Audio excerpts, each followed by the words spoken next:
All right, it is Thursday, Raider Nation. It is time for another Silver and Black Today, a Believe Network podcast. I am Scott Branson, your host. Thank you so much for being back with me. We appreciate it, Raider Nation, as we roll on. And today, one of my favorite days of the week, it is your voice. It's the voice of Raider Nation. It is the Raider Nation Court of Public Opinion episode where we get to your calls, your comments as well. You got to be part of the show. 702-900-7869 is the phone number. So make sure you call there, leave your voicemails. We'll get them on the air. Also, if you want to send me a video, I'm still waiting on the videos. You guys are all shy out there. Show me the tattoos, show me the jersey, show me whatever you have. And also make sure that you give me your take. You can mail those to mail@silverandblacktoday.com. mail@silverandblacktoday.com. If you're watching us, it's all up there on the air. If you're listening to us on the podcast, then it is also linked in the description below. There you go. All the contact information to be part of the Raider Nation Court of Public Opinion is there for you, so do it. Also, make sure you subscribe to the podcast wherever you get your audio. Hit the auto download so that you get the new episode every time it comes out. Also, watching us, great, on YouTube. Subscribe, thumbs up, and that notifications bell. I appreciate that very much. Your support means everything. That's why we're here. So thank you so much. Okay, we're going to get into this show. Before we get to the calls and the comments, I pull comments from everywhere, from X, from YouTube, from Facebook, doesn't matter where. That's how we do this.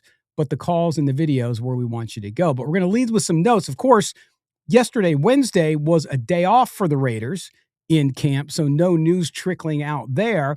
But there were a couple items from Tuesday that I want to touch off here on the top of the show, and then we'll get to your voice, the voice of Raider Nation. Raider Nation Court of Public Opinion is coming up. But let's lead with the masses. In Hezekiah masses, coming out of reports that from folks on the ground at camp was that Hezekiah Masses and Jermod McCoy are doing very well thus far. They are leading, if you want to call it that, in the pursuit to be cornerback number 2 opposite Eric Stokes, who right now seems like a shoo-in to be CB1. I don't doubt that one bit. He's been out there playing, been a leader, really working with the young guys as well in a young defensive back room. So with Masses and with McCoy coming out of camp, both are pushing for that outside starting role. Now, if you look at that, you also have Porter, you also have Greedy Vance. So there's some of that there, and see who emerges. It's still early, but when you look at the reports from Raiders.com, from the beat writers on the ground, clearly Masses, and then of course Jermod McCoy coming back from that knee. Still no reports on any issues or him being gingerly brought along. So that's a good sign. So we're going to watch that closely as practice resumes today and into the weekend, and we'll report to you back on Monday or Tuesday about that. So that's good. If it's Masses or McCoy, the rookies basically won the job in 11 practices. That would be pretty remarkable and a good sign for this Raiders team. Now, also on the defense, my guy, I talked about him on Tuesday's show. My man, the truck, Tonka Hemingway. Tonka Hemingway seems to be leading barely for the starting role at nose tackle. Our good buddy Levi Edwards at Raiders.com talked about this. Kwity Paye was asked about Tonka Hemingway and had some very positive things to say about the young player. So if he's taking first team nose reps the rest of this week, and we continue to hear that without rotations back to the twos, then maybe Tonka Hemingway is starting to gain some momentum for that inside position. So we'll see. You also have Adam Butler, Benito Jones there as well. So we'll have to see how this all works out and plays out. That's what camp is for, after all, right? But that's something else I'm going to keep a close eye on. Something else that I heard from a lot of you in just conversation online as I talked to you on X.com, by the way. Follow me on X at LV Gully. The show is at SNB Today as well. So a lot of conversation back and forth. What's going on with DJ Glaze? Haven't heard anything about him. He must be doing terrible. It's the opposite of that. So just because you don't hear something doesn't necessarily mean that. But Glaze has had the majority of reps and he's got starts. So, right, you look at what Dennison's doing. He talked about him during the press conference this week. He didn't really give him I would say he didn't lend language that makes you to believe the guy's got the job locked up. So you got to be careful. He said things like working hard, made some progress, and there's things he's got to get better at. So clearly, DJ Glaze, I think they're cautiously optimistic about how he's doing, but there's no performance claim attached here. So we can't say that he's right there, but Grant is there, Zuhn is there. They're pushing for him. So we'll see who takes first team reps as we roll into the rest of the week and the weekend. And I think that'll give us some indication. So watch after today's press conference and the coverage tonight for what happened and if it's mentioned in practice. But if Glaze holds every first team rep through the joint practice, then I think that's a clear sign that he is in a very good spot to lock up that right starting role. But you don't know. Again, that's what training camp's for. You're here. It's early. So we'll see how it all unfolds. All right. Now we get to the favorite part of the week here at Silver and Black today, and that's where we hear from you. We hear from the folks that made this show possible over the last 9 years. We hear from you on the phone. We hear from you on email. We hear from you on YouTube, on Facebook, on X, wherever you're going to make a comment. We pull those from here. And again, be a part of the show, 702-900-7869, or mail at silverandblacktoday.com where you can send those videos.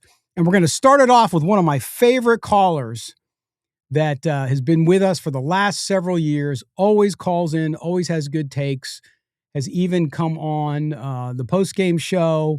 And so we want to get to that as well. And we're going to start off with him. And that is my good buddy Anders out in the birthplace of your Raiders. And that is Oakland. So here is Anders in Oakland to start off the Raider Nation Court of Public Opinion here on Silver and Black today. Hi, Scott. Good to hear you back on the air again. This is Anders from Oakland. And I can't talk about, whatever, Mendoza versus Cousins, AOC, but I think, make an observation about the new management and leadership, which to date seem to be exemplary. And I'm gonna look at like three great Americans that I think these guys sort of embody, but not to the same extent, of course, this is football. But, Teddy Roosevelt always said, speak softly and carry a big stick. And that is Kubiak to me to a T. He is very quiet. He's very unassuming. There's none of the rah, whatever. If that's, Gruden or Carroll, he's just like, he's out there very quietly, but he carries a lot of weight. And then there's Dwight Eisenhower, which is all about accepting responsibility. And if the famous letter that he wrote, before D-Day, and he said, if we don't succeed, it's on me. It's not on the soldiers, which was incredible. And then finally, it was George Washington who refused to accept anything more than 2 terms and did not want his name or face on currency. He said it was not about me. And I think that's what these guys are all about. And I am so tired of the whole all hat and no cowboy stuff. Like, these guys they're professionals. They go about their job and they just set high standards. They're incredibly clear on what needs to happen. They're fair. It's about a meritocracy. And their egos are very healthy, but they set them aside. And they've all been talking about putting the players in positions to succeed. They're not really asking them to do something that they aren't good at or aren't equipped to do, which is the exact opposite of my favorite chew toy being McDaniels, who was like, well, they just got to execute my scheme. Well, hell, they couldn't. And so change your scheme, dude. And I think that it's just the leadership, the accountability, the just overall, that is the thing I'm excited about. I know nothing about these players. Like, I'm sure Bowers is great and all of that. But to me, listening to them seems to indicate that we finally have people who are interested in leading. There you go. Anders got a little long-winded, couldn't get his ending in, but a great, great call. Anders in Oakland. My friend, thank you so much for being back with the show and for calling in with a great call. And I like what he brought up about Klint Kubiak, because I noticed, and I've talked a little bit on the fringes about this on the last couple of shows, and that is, yeah, he's about business, right? And I think that, to your point about putting ego aside for the betterment of the team and the group, that's what it's about, right? I mean, you want a guy who is going to lead, but it doesn't make it about him. And I think that's what Klint Kubiak, they know they have a big job. They know nobody came to the Raiders this year, coach, player, whoever, not knowing the disastrous history they've had over the last 25 years, right? And what the organization has been through. And so now what their demeanor and what they're saying, because words matter. Yes, there's coach speak and all that. We talk about that here all the time. But they understand that they are in an amazing opportunity to resurrect and recreate the Raider greatness of the past. And to me, that's what I see with this coaching staff, with the players that have signed. And it starts with Klint Kubiak. He's the head coach, yes. And so to me, and John Spytek, by the way, you set the tone from the top. You mentioned all those great Americans in your call, Anders, like Washington, Roosevelt, and, of course, Eisenhower. And what do those guys do? The buck stops with them. So I think that's the mentality you see. There's no blame. You brought up McDaniels and his deflection all the time. I agree. But that's what it's about. If you want to achieve greatness, you must demand much from those that you lead. And as a leader, you must live it every day and not make it about yourself. And so I agree with Anders in Oakland that that's what it appears so far. And again, it's early. It is August. We have to see how this happens on the field. But the early signs and indications are that the leaders you have in the building are leading, and they're doing it in a way that you like to see, because there's a lot of work to be done. This is the NFL. You mentioned meritocracy. Yes. You have to win games. You have to succeed on the field, and they got a long way to go. But the recognition of how long they have to go and what they need to do in order to reach that pinnacle has been communicated. Now they just got to go out and do it. But I agree with you, and a great call. And I think that for all of you who are gun shy still about this Raiders team because you haven't seen anything yet, and you've heard this before about, we're going to change it. We're going to change the culture. We're going to blah, blah, blah. I wrote a piece on Sportsnaut about that with Quay Walker. And he said, look, no offense to anybody else who's been here, but this is a whole different culture, attitude, difference with this defense. And I think that permeates the entire roster. You heard it from Fernando Mendoza. You heard it from Kirk Cousins. You heard it from, of course, Kubiak, Rob Leonard. So good sign. So Anders, great call as always. All right, now we're going out to behind enemy lines. Our guy Raider Eddie in Denver called a lot last year. Here's Raider Eddie in Denver. Let's see what he's got to say. What's up, Scott? So happy that you're back on with the podcast, and send my best to Mo if you talk to him soon. This is Raider Eddie in Denver. Scott, I want to ask you about the offensive tackle position. I believe, like a lot of people, that DJ Glaze is a little too slow-footed to really be a good offensive tackle. Okay. I think he has the traits to be a good guard. I'd like to know your thoughts on that. Do you hear anything or see anything to show that the Raiders are considering him more as a guard, potentially, than as an offensive tackle? Curious where Grant is, maybe competing for the right tackle or in his preparation to be the backup left tackle for Kolton Miller. Got to remember, Kolton Miller has missed some games. I don't know if it was the last two seasons or if you go back 2 seasons and 3 seasons where he did end up missing some games. I think Kolton is probably more than halfway through his career. I think he's a little bit of a slightly older guy. I think we got to be ready to backfill his position. Who's going to be doing that? Is that Grant? And then Trey Zuhn, to me, Scott, this is a guy that has played a lot of left tackle, started a lot of left tackle at Texas A&M, have really good numbers, really good protection, graded out very well with his strength and size and footwork. I know he doesn't have the arm length that you might want for an offensive tackle in the NFL. I really, to me, need to see Trey Zuhn get a chance to play NFL offensive tackle. Where do you think the Raiders will end up on the offensive tackle position? And I'm going to just say one more time, I do think it would be a mistake to go ahead with DJ Glaze at right tackle starting. To me, that would indicate that Grant and Zuhn weren't good enough, or they weren't given the opportunity. Thanks, Scott. Have a good one. Raider Eddie in Denver out. All right, there's Raider Eddie in Denver. Good call, man. And I know we talked about DJ Glaze at the top of the show, as I mentioned, but right now, and I understand what you're saying about being too slow of foot to play tackle. And I think that's a fair criticism based on some of what we've seen, with the caveat that this is a different coaching staff. Remember, last year, he had no coaching staff.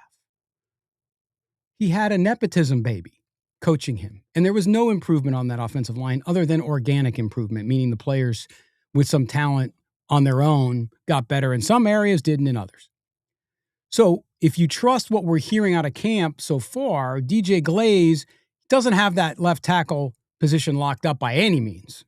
It's too early. We got to see over this next few days. I think he'll tell us more. But let that staff work. And maybe he can't overcome the footwork stuff. And maybe he is too slow. We don't know. Maybe guard is a better position. We don't know. But I think we have to see. And I don't mind you being skeptical. I'm somewhat skeptical too. But we'll have to wait and see with that. It's early. But if we get through the rest of this week and into early next week and he has not separated himself, there just hasn't been a lot of reporting on it. So we'll see what happens for the folks that are out there watching it daily, the beat writers and so on, and what we're hearing. When it comes to Zuhn, I agree with you. I think that he has an opportunity. I think that's where he is valuable, right? He doesn't have to be rushed into a left tackle, right tackle starting position. He can be a swing guy. He can be a guy that can be in there. You mentioned Kolton Miller's injuries. Absolutely. Kolton Miller is getting older. By no means is he old, but he has had issues there. So that's where the depth on that offensive line, which I think this offensive line is going to be much, much better when you add Linderbaum in the center, all that stuff. But it's going to take time too. They need to build depth there. They haven't completely done that unless a couple of these young guys, and you mentioned Grant, some of these guys, if they make a huge jump with this coaching staff, then maybe they have more depth than I think they do. But that remains to be seen. So your skepticism in all the names you mentioned, absolutely. And I think that's what everybody's waiting to see, because I think this team and this offense can be completely unleashed if this offensive line, to a man, including those that are backups, can make huge progress. Not all of them have to go from 0 to 100, but certainly DJ Glaze, if he does come out and starts to prove himself the starter on that right side, then that tells you something. And then this coaching staff, they're working hard, right? And so they have a lot of work to do. So I think it's too early to tell, but you're right. It's one of the areas I look at the cornerback position and safety too, by the way. Offensive line depth and who slots in where, and then, of course, the wide receiver room. Those are the three areas I'm watching the closest. So we'll see how practice. The next time we talk to you, Raider Eddie, I will give you what I have on that and if my opinion has changed, because I don't think I have enough information. And I'm not going to go by last year. I'm not blaming you for doing that, because what you see is what you see. But the caveat, as I mentioned, is that staff was garbage. Brendan Carroll. I mean, he could ruin a hot dog in a microwave, right? So I think that we have to wait and see how the staff cooks. but I certainly appreciate the call. All right, we're going to go to our first online comment now. Thanks for the calls again. If you want to call in, 702-900-7869, tattoo it on your arm and just give me a call. All right. Now, Rick, who goes by Angry Rick 68 on X, this related to what I talked about on Tuesday's show, the Mike Florio stuff, says Florio only reports straight about the Raiders when it's something bad. Never expect a fair shake from him or pro football talk. Very true. Now, when Chris Sims was in, and we know they fired Chris Sims. When he was on there, he would definitely come in with some takes on the Raiders that I thought were pretty even-keeled. But yeah, Mike Florio, look, he built his empire and he sold it to NBC, does very well for himself. And anybody who talks about the Raiders knows how fired up you get about them because Raider Nation is the most passionate fan base in all of sports. So a business is, and I think Mike Florio, for the most part, my read on watching his stuff is he tends to be skeptical about a lot of things. Maybe that comes from his legal background, and that's okay. But does he give Raider Nation a fair chance? Does he give the Raiders a fair chance? No, but as I've said recently and the last few seasons on this show, until the Raiders actually show that they have the ship righted, you're going to get all that garbage. Until the Raiders actually show some significant progress as an organization, you're going to get the garbage. When the Raiders go out and start proving people wrong, it'll start to change a little bit. Yes, you'll always have your haters. That's going to happen to any team.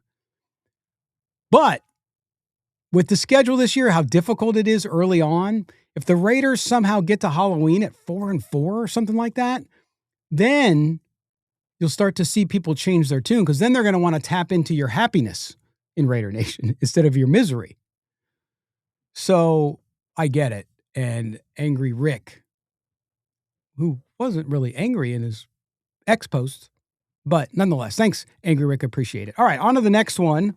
This one comes from YouTube, from Strictly Business 450. It says, every year I'm hyped up during training camp. I'm hoping that everything will come together and stick. I honestly believe this coming season will be a much better season, than last year. And then in all caps, much better. That is Strictly Business 450 on YouTube. So, yeah, I mean, look, I really think this team can be a lot better, and I think they will be. But I also caution you that I don't necessarily think that will show up always in the record. That's why watching the Raiders this year, are they making progress? Are you learning something more about their future, i.e. that offensive line we just talked about with Raider Rick in Denver? Are guys getting better? Are you starting to see guys flash that had hope, but they didn't really progress under the old regime? Is the offense clicking? Is the defense showing out? Is it moving into the top 15, top 10 conversation? Then yeah, it'll be a much better season. Now, if the Raiders don't make the playoffs, which I still don't believe that they will, does that mean it was a bad year? No. Remember, coming off a 4-win year, if you get to 7 or 8 wins, that's a good year. You double your output. And are things in the right direction? Are the free agent signings, the Kwity Pays, the Quay Walkers, Nakobe Dean, Kirk Cousins, are those guys performing at a level that keeps the Raiders competitive? Did John Spytek make the right call on draft picks?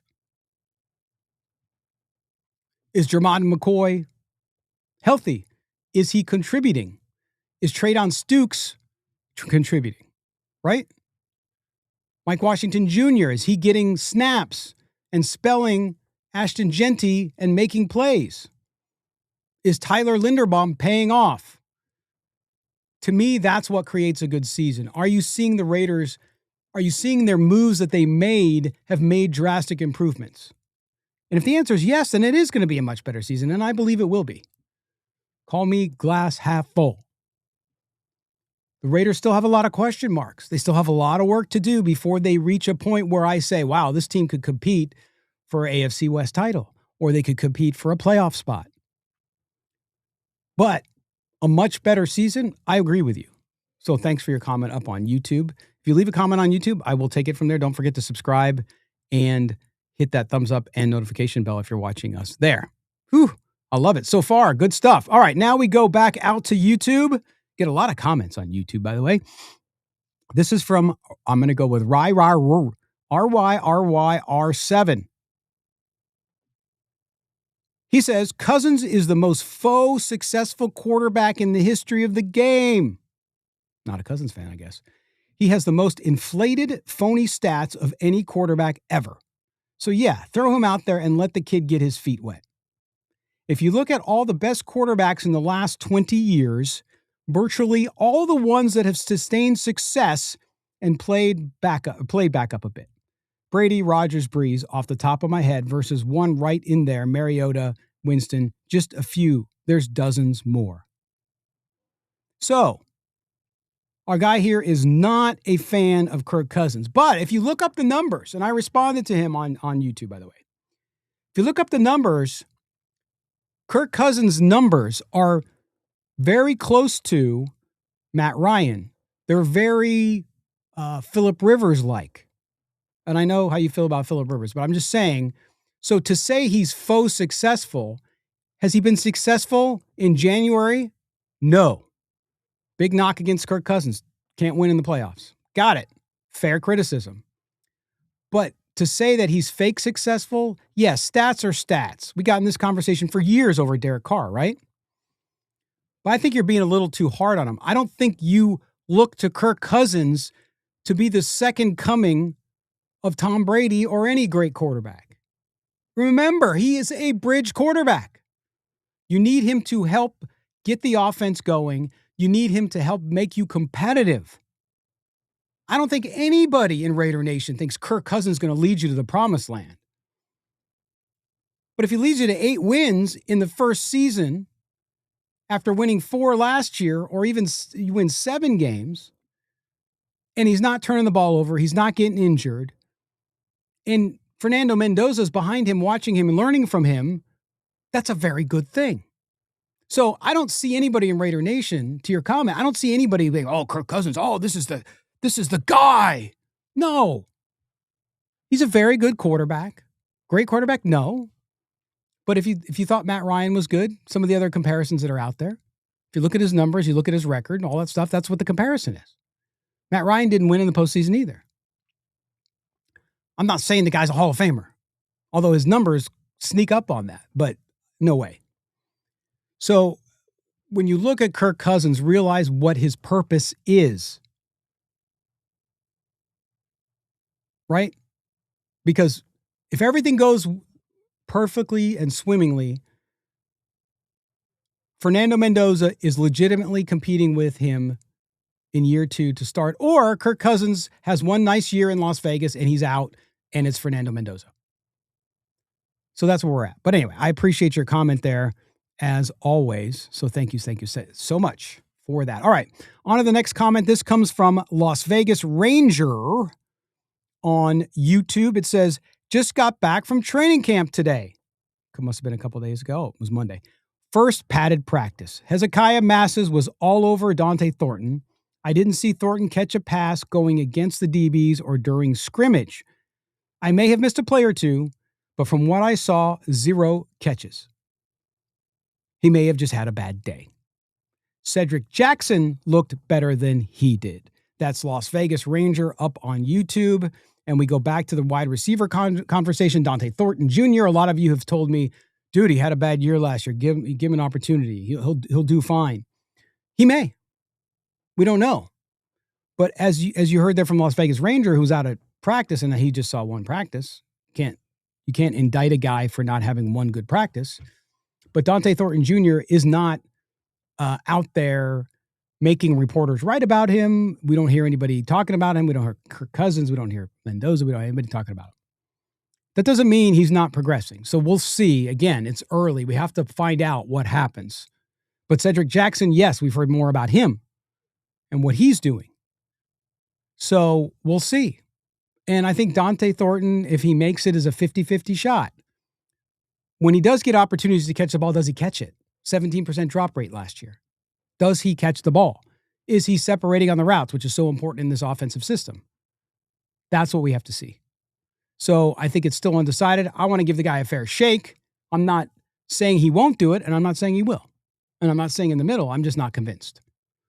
So we'll have to see how that all unfolds as we move forward. All right, we move on here on the Raider Nation Court of Public Opinion with your comments. And this comes from Red Dirt Raider, spelled Red Dirt R8R, Red Dirt Raider, on YouTube. And he says, I knew this would happen. I'm so sick of hearing nearsighted Raider fans whining their asses off that Mendoza's not getting all the reps with the firsts. It's no secret that the plan was for him to sit behind Cousins and to absorb the playbook and getting used to working behind center. Some idiots say the sky is falling after 3 or 4 practices. Shaking my head. Thanks for the great podcast. Red Dirt Raider up on YouTube on the Cousins Mendoza faux controversy. Yeah, and I mean, listen, I think there are a very, very, very small percentage of Raider fans who argue and believe that Mendoza should be the guy from day one. And I've wrote about it, I've talked about it, did a whole episode here about it. The data does not support that. It just doesn't. Evidence-based, not emotional-based. We're not all emotional here on the show. We're evidence-based. And if you look at the history of quarterbacks, especially first-year quarterbacks, it's not good. Not good. I talked about Carson Palmer last time when he went to Cincinnati out of the draft in 2003. Sat behind John Kitna. Didn't hurt him. It's not going to hurt Fernando Mendoza. And I agree. He needs to absorb everything. He has said it. Do you think he's up there just lying because he's not the first guy right now? No. Fernando Mendoza's a smart kid, man. I mean, he was talking about neural pathways during his press conference. Okay? He's a smart guy. He knows what he doesn't know. He knows he's not ready. And so do the Raiders. And they don't want him to be ready.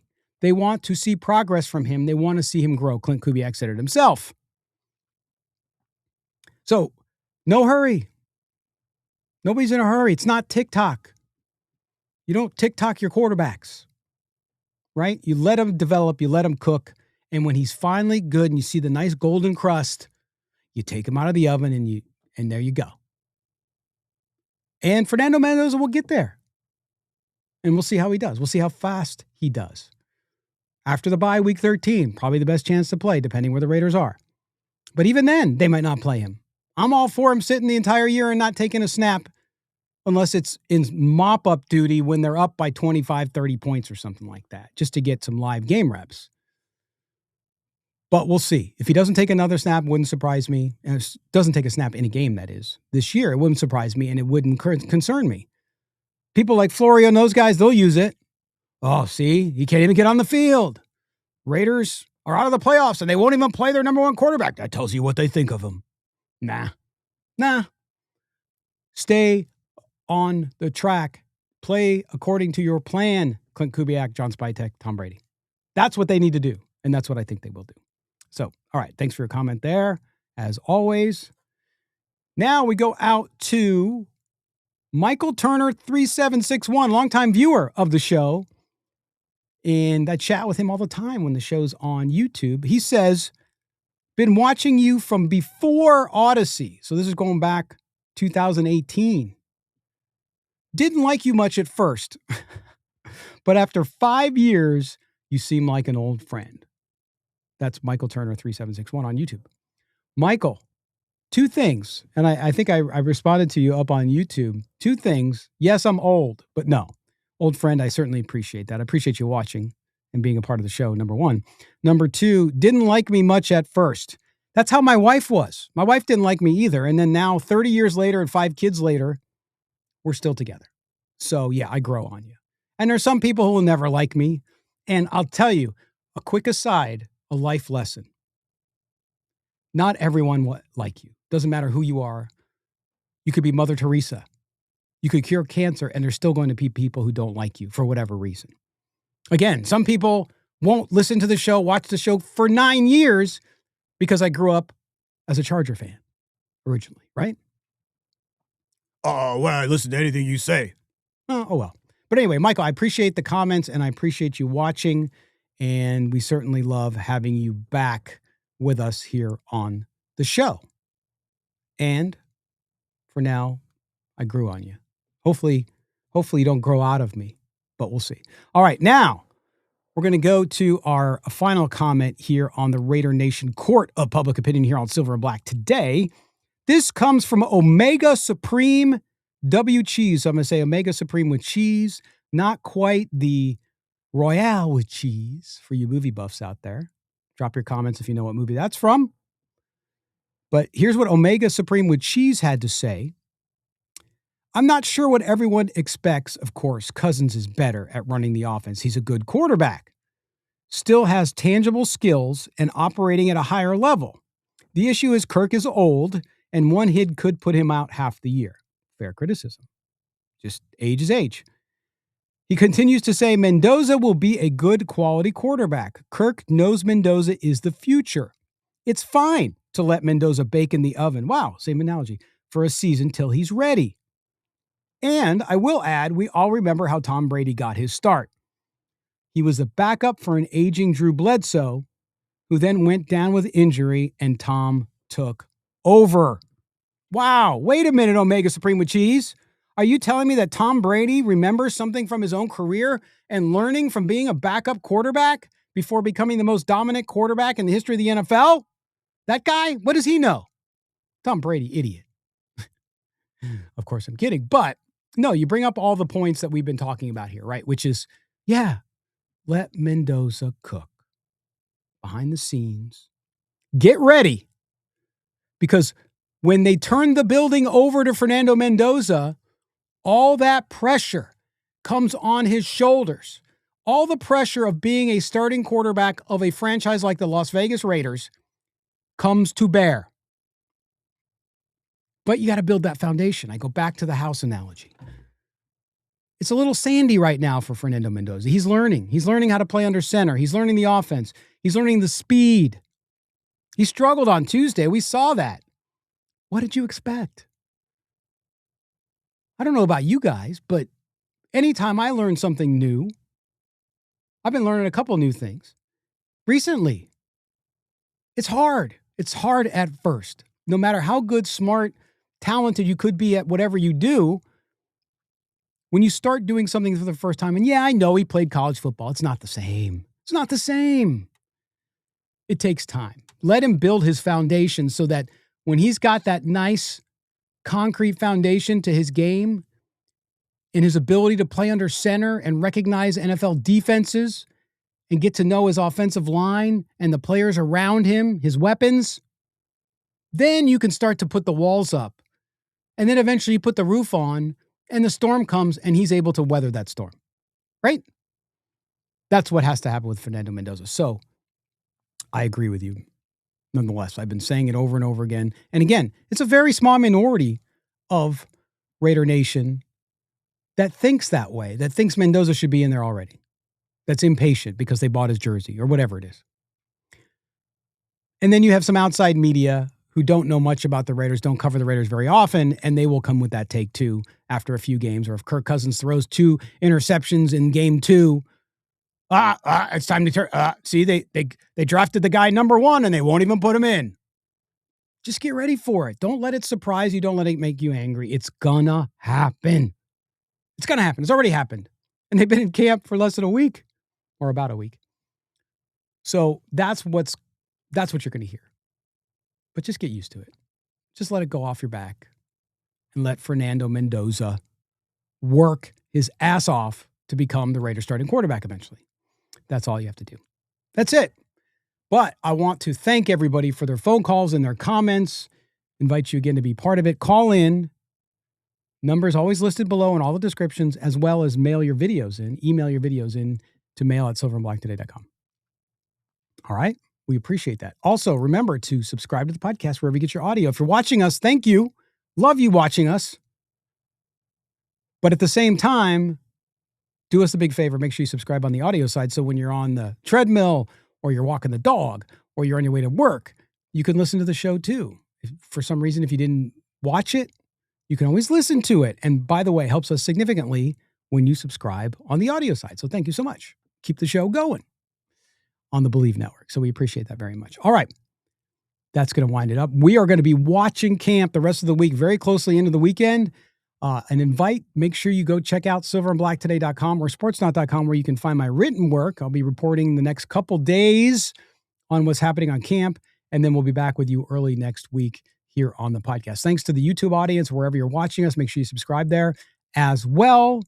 And Raider Nation, have a great weekend. It's summer. Summer's turning to fall pretty soon. It's going to be here before you know it. I mean, it already is football season. Another month and we'll be in September. And then before you know it, it'll be Halloween. We'll have games to talk about, all that stuff. So get ready for it. Enjoy your summer weekend. Soak in the sun while you can, especially if you're in cold weather cities like I am. But I certainly appreciate you. Without you, I am not here. Without your support, Silver and Black Today doesn't exist. So thank you again for the loyalty. Thank you again if it's the first time. Appreciate you staying with us. For everybody here at Silver and Black Today, I am Scott Branson, your host. Until next time, Raider Nation, take care of one another. We'll see you soon.